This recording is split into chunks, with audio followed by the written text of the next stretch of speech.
We are continuing the series Spiritual Quest, which we are doing, which is called the Book of Karma. Now, the Book of Karma is a never-ending story.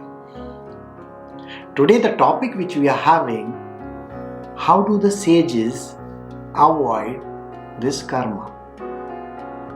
There are lots of saints and sages who do not get involved in karmic acts. How do they do it?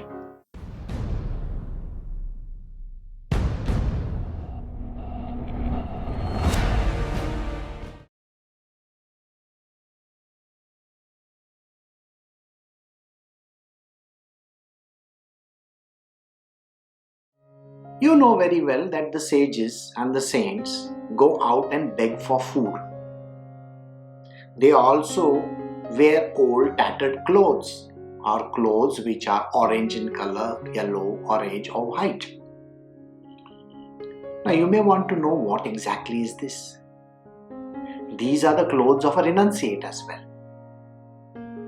Now when they go out and beg, what exactly happens? Do they incur karma? So let us follow how this works. You see, when you eat food at home, it is freshly made, some things are freshly brewed, the milk is fresh, everything is fresh, you want to eat fresh food. This fresh food has got a lot of desires in it. You want hot cup of tea, you want hot coffee, you want fresh chapatis, the bread has to be fresh, the vegetables, rice and so on and so forth is absolutely fresh. Even when you go to the hotel, don't you want piping hot stuff? This has got tremendous amount of desires embedded in it, which are connected to you. You want it fresh. Now imagine a beggar comes to your door. What do people normally do? They pull out the stale stuff that is lying in their fridge and then they palm it off to this person.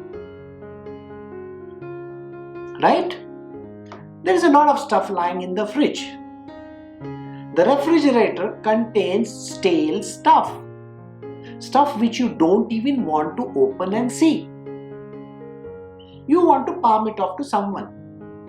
Even in the restaurants, there is a lot of stuff lying around which is just thrown away or given to some poor people, distributed across.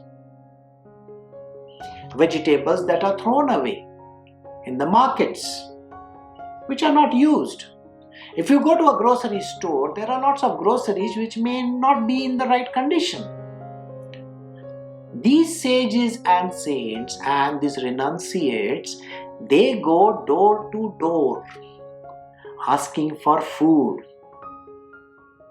They are not demanding for fresh food at all. They are not even saying that you have to give us something cooked right there and then. Whatever you pass on to them, they are willing to take it. They humbly take it in their jholis. Or they collect it in some small tins and they carry it with them. These food items do not carry any desire whatsoever. In our last video, if you remember, I told you that karma happens because of desires which are unfulfilled. Think about this food. This food is desire-free. And when the food is desire-free, this food, when it is passed on to any of these kind of people like sages, saints or the beggars or whoever, that food does not contain any karmic action in it. So these people take the food and there they do something which is called purification rites. After they purify by means of water and some kind of a mantra, they ingest it, they eat it. Now this food, being free from all contamination of karma whatsoever, doesn't lead them to rebirth. I hope you understand that. Now we come to the next thing, which is called clothes. There are stories of Buddha where he used to go along here and there and take small bits of cloth from different places. The old discarded ones or his old garment he would take. He would cut it and make it into small patches.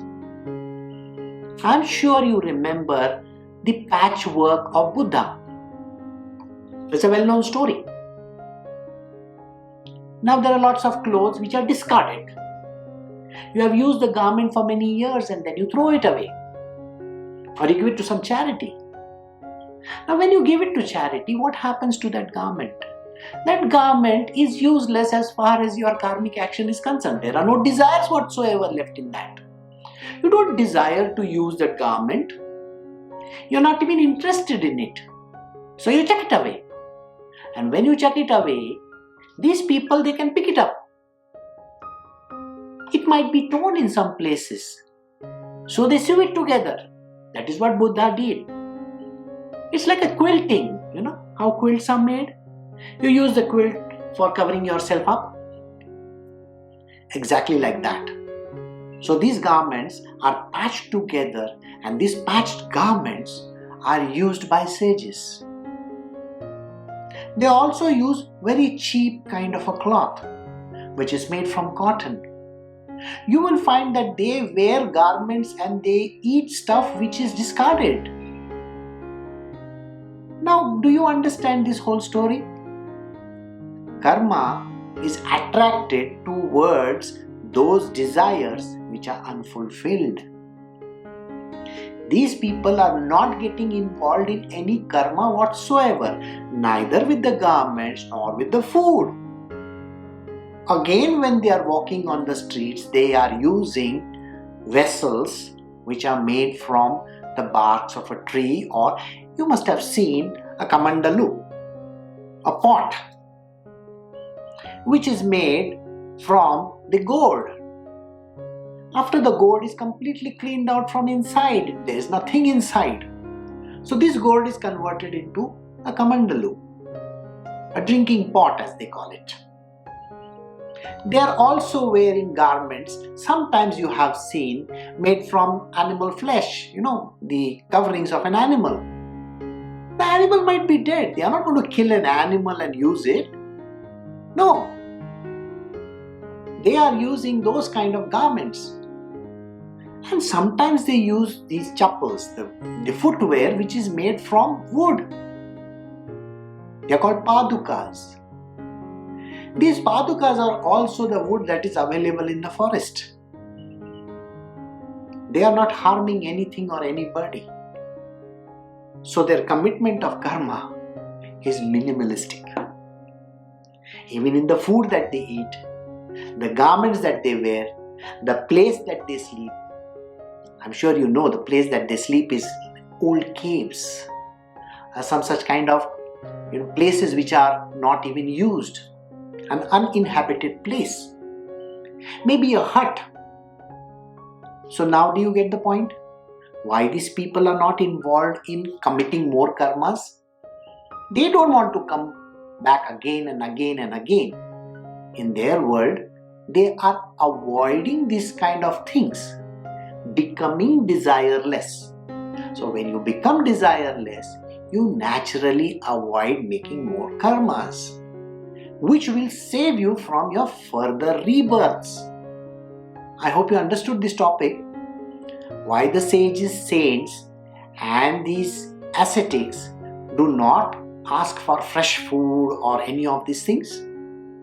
They don't wear brand new clothes. They don't go to the market and buy them. This is the reason. They beg for it. So next time when you see someone begging at your door, do not tell that person to get out. Don't say that he can work for some money. On the contrary, be generous, be kind, considerate, and give them something. Even if it is discarded material, even if it is your old clothes, or even the food which you are not eating, even if you give them this, it doesn't incur karma. So I hope you understood this topic. the way in which sages and saints avoid incurring further karma. I'm sure you are liking this series, so I'm sure you will be able to give some comments in the section below. Do write to us and tell us if you have any further questions. Thank you.